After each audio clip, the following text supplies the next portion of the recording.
So if you're someone like me, anxiety can show up in my life when everything is going just fine.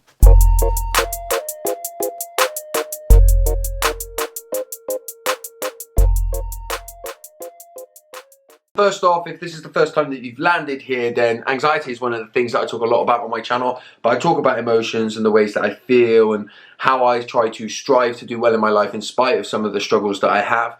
And so I'd really like for you to stick around and subscribe if you've not already done so, and make sure that you've turned on the notifications so you know each and every time I post a video. Before I get started, I should mention that for people that follow my videos regularly, I apologise for not posting last week.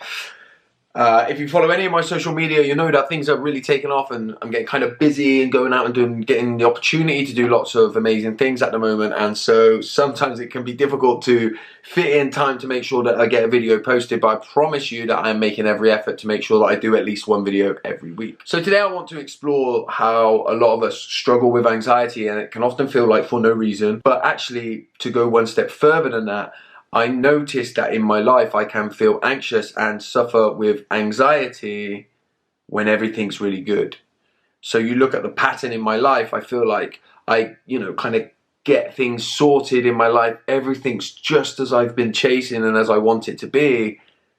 And then I can start to feel really, really anxious. And for me, what I recognize now is that this has a lot to do with what's happened to me when I was younger. So for me, a lot of my anxieties and what fuels the ways that I feel in the present has a lot to do with things that have happened to me in the past. So as a very young child, I grew up in an alcoholic home. My dad was an alcoholic. And so I used to spend time upstairs listening to what was going on downstairs. And I became very tuned into that. And I struggled at that time with the very physical feelings of anxiety, that feeling in my chest, like my heart's gonna pump out, the kind of inner shakiness, all that stuff was going on. And I would be listening to what was going on downstairs, and that in itself would make me anxious, but it was more of like a heightened, tuned in anxiety. And I would it was my first addiction really. The first way of escaping that feeling of anxiety would be to be tuned into what was going on downstairs. And, I would become so sensitive to that stuff. I could tell you how drunk my dad was by the sound of his breath. I could tell you which can he was opening by the sound of the ring pull.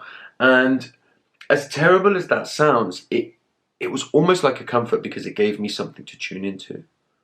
When it went silent downstairs, that's when I started to panic. That's when the anxiety really, really kicked in, and I didn't have anything to attach it to.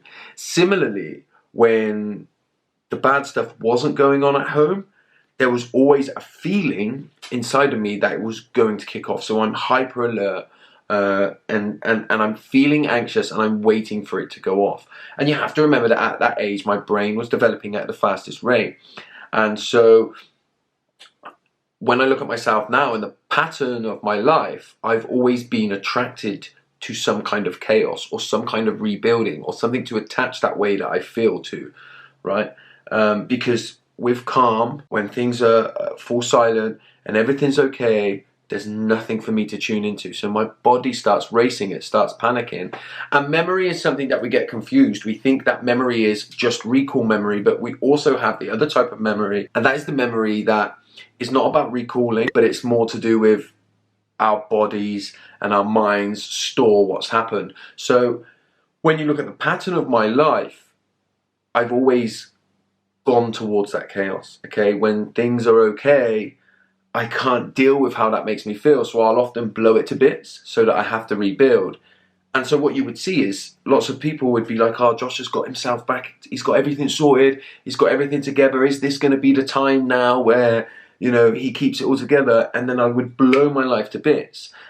And everyone would be saying, he's done it again, why does he keep doing this, why does he repeat that pattern? And I can't understand why, in some ways, I feel most alive when I've just ruined everything. And it's because it gives me something to focus on. It gives me something to be tuned into, right? But as I've become older and more aware and more tuned into this stuff, it now becomes frustrating because I have what I want. I have what I need. I'm happy in the life that I've created. But sometimes with that comes this anxiety.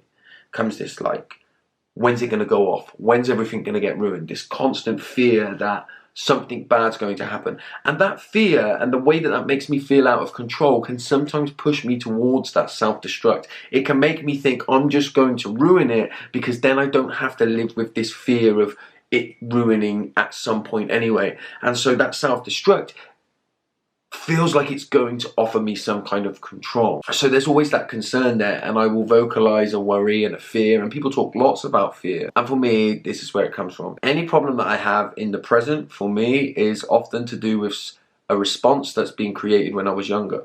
And I think this is very, very true with anxiety. Whenever my body starts rushing around, I'm always looking for what might have triggered it. Where does this come from?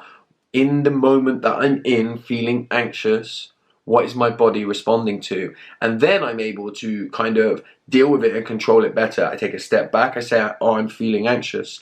And then if I recognize that I'm feeling anxious because I'm starting to be frightened because things are going well and I'm worried it's going to fall apart, I can almost say to myself with compassion, thank you for this response, but I've grown through this now and it's not the way that I need to respond, and I'm going to change that.